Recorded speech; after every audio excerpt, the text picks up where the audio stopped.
If you're in the market for a realistic, true-to-life nautical simulator for your home PC, then I have some good news. NAUTIS Home Ship Simulator from VSTEP is set to release in 2022. And as we're almost already halfway through 2022, we're talking about an imminent release. VSTEP and NAUTIS already have 3 iterations of their commercially licensed NAUTIS Maritime Simulator under their belt, and it simulates real life very accurately. With multi-layered water currents in order to accurately simulate locations with tricky underwater currents, underwater obstructions and onboard emergencies for military and commercial shipping, and highly detailed ships which are updated to reflect real-time technical and legal alterations, not to mention the photorealistic environments. To ensure the absolute highest possible levels of realism, VSTEP and NMS also produce scaled replicas of the vessels that they are simulating. It's very impressive. But to be absolutely clear, NAUTIS Home is going to be vastly different. Exactly how different and where those differences are going to manifest themselves is not yet 100% clear. Now, I have been in direct contact with NAUTIS, and I am on their shortlist for beta testers and reviews for the forthcoming NAUTIS Home software release, and I'm very excited to get my hands on it. So if you have any questions, concerns or ideas, please let me know in the comment section, and I'll be sure to raise them with NAUTIS directly. So what I do know and what I can share with you today is the following. We can expect to see near photorealistic environments like New York. Using satellite and other geodata, they can accurately recreate the natural harbour and the terrain below the waterline to deliver the most authentic and accurate environment ever seen in a nautical simulator. And you will find the same level of detail at each of the other 4 confirmed destinations.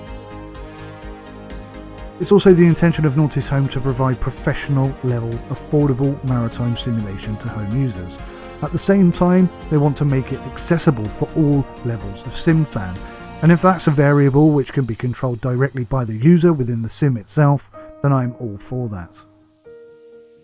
NAUTIS Home will also provide realistic scenarios with briefings and debriefings, and a free roam option if you do not wish to participate in those scenarios. We can expect to see tutorial-based scenarios explaining manoeuvring, mooring and rules of the road, and for more scenarios focused on passenger transport, inland, piloting, navigation and seagoing topics. With equal levels of attention to detail, we have confirmation of 4 vessels right now, with more planned to come. The 𝐒𝐤𝐕𝐈, a tugboat that will help you manoeuvre the busiest ports and lead other vessels, with realistic ship towing scenarios under any weather conditions. All will be available in NAUTIS Home.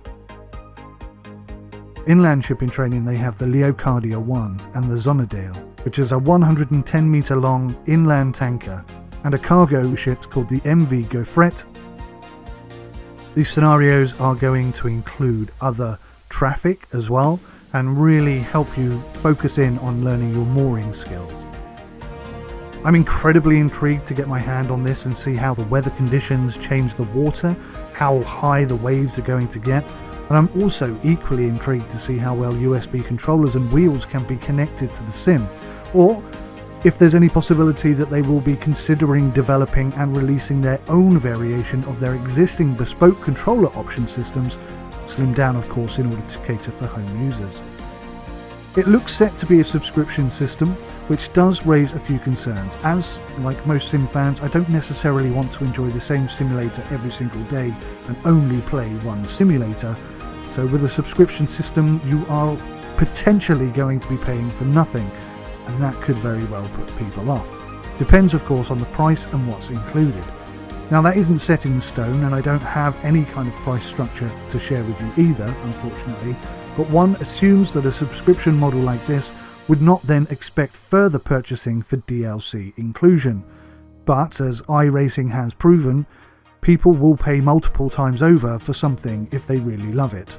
As soon as I know anything for sure, then I will let you know.